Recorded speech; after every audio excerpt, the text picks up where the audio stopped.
آج میں ایک بہت کام کی بات بتاتا ہوں آپ کو۔ جب آپ لوگوں میں کچھ بانٹنے والے بن جاتے ہو نا، تو اللہ تعالیٰ وہ چیز آپ کو سب سے زیادہ عطا کرتا ہے۔ اب یہ آپ پر منحصر ہے کہ آپ خیر بانٹتے ہیں یا شر بانٹتے ہیں، خوشیاں بانٹتے ہو یا پھر نفرتیں بانٹتے ہو، ذہنی اذیت بانٹتے ہو یا پھر راحت بانٹتے ہو۔ سمجھ رہے ہو نا؟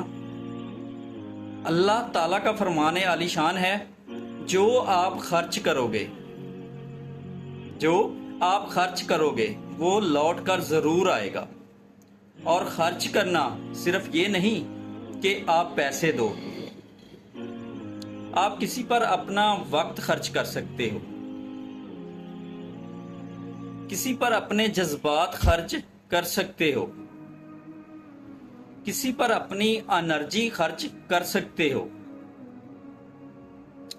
کسی پر اپنی صلاحیتیں خرچ کر سکتے ہو، اپنا علم خرچ کر سکتے ہو۔